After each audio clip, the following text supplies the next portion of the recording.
यह है अंटार्कटिका, एक ऐसा महाद्वीप जो सदियों से इंसानों की पहुंच से दूर रहा है और जिसे हमेशा रहस्यमयी माना गया है। यहां की ऑब्लर्ड वाटरफॉल्स, अजीब जीव, अंडरग्राउंड लेक्स और बर्फ के नीचे दबे प्राचीन शहरों ने हर किसी को चौंकाया है। दुनिया का यह इकलौता कॉन्टिनेंट जहां कोई इंसान स्थायी रूप से नहीं रहता, क्योंकि यहां का तापमान -90 डिग्री सेल्सियस तक गिर सकता है।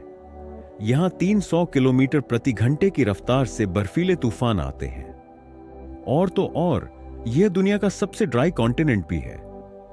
हैरानी की बात यह है कि इसे बोट डेजर्ट टाउन भी कहा जाता है, क्योंकि यहां सिर्फ 51 मिलीमीटर बारिश होती है। तो आखिर क्यों पिछले कई दशकों से दुनिया की बड़ी शक्तियां अंटार्कटिका को अपने कब्जे में लेने की कोशिश कर रही हैं? इस बर्फ की चादर के नीचे ऐसा क्या है जो सबको आकर्षित करता है? अंटार्कटिका को किसने खोजा? यह सवाल बड़ा दिलचस्प है। यह इस बात पर निर्भर करता है कि आप किससे पूछ रहे हैं। ब्रिटिशर्स का दावा है कि उन्होंने इसे खोजा। वहीं रूस का कहना है कि वे यहां सबसे पहले पहुंचे। लेकिन अंटार्कटिका का जिक्र तो हजारों साल पहले ग्रीक फिलोसोफर एरिस्टोटल ने किया था। उन्होंने कहा था कि धरती गोल है और नॉर्थ व साउथ पोल एक दूसरे के मिरर इमेज हैं। हाल ही में 2021 में रॉयल सोसाइटी ऑफ न्यूजीलैंड ने एक स्टडी पब्लिश की। इसमें दावा किया गया कि ऑस्ट्रेलिया के पास रहने वाले मौरी लोग 7वीं सदी में अंटार्कटिका पहुंचे थे। उनकी कहानियों में एक बर्फीले महाद्वीप का जिक्र मिलता है। रिकॉर्डेड इतिहास की बात करें तो ब्रिटिश ऑफिसर जेम्स कुकाफॉन ने पहली बार अंटार्कटिक सर्कल पार किया, लेकिन वे अंटार्कटिका से 130 किलोमीटर दूर ही थे जब उन्होंने अपनी शिप वापस मोड़ ली। जेम्स कुक ने कहा था कि यहां तक पहुंचना इतना खतरनाक है कि शायद ही कभी कोई इंसान यहां पहुंचे।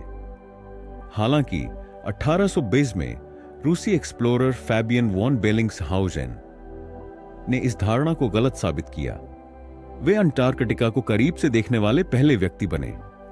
फिर 1900 से 1920 के बीच कई एक्सप्लोरर्स ने यहां पहुंचने की कोशिश की। British explorer Robert Falcon Scott और उनकी टीम ने 1911 में अंटार्कटिका पर कदम रखा, लेकिन खराब मौसम और भुखमरी ने उन्हें वापसी पर मजबूर कर दिया। दुर्भाग्यवश उनकी पूरी टीम बर्फीले तूफान में फंसकर मर गई। अंटार्कटिका में एक से बढ़कर एक रहस्यमय खोजें हुई हैं। सबसे पहली बड़ी खोज यह थी कि यहां कभी बर्फ नहीं थी। इंपीरियल कॉलेज ऑफ लंदन मार्ग के वैज्ञानिकों को यहां के जंगलों के ठोस फॉसिल्स लाहा मिले। 90 मिलियन साल पहले अंटार्कटिका एक गर्म कॉन्टिनेंट था जहां घने जंगल हुआ करते थे।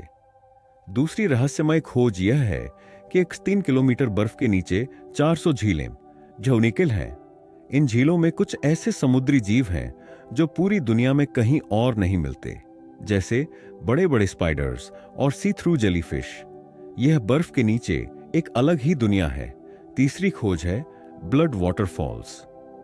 मैकमुर्डो वैली में ऐसा लगता है जैसे बर्फ से खून निकल रहा हो। हालांकि वैज्ञानिकों ने हाल ही में पता लगाया कि यह पानी बहुत अधिक आयरन के कारण लाल दिखता है।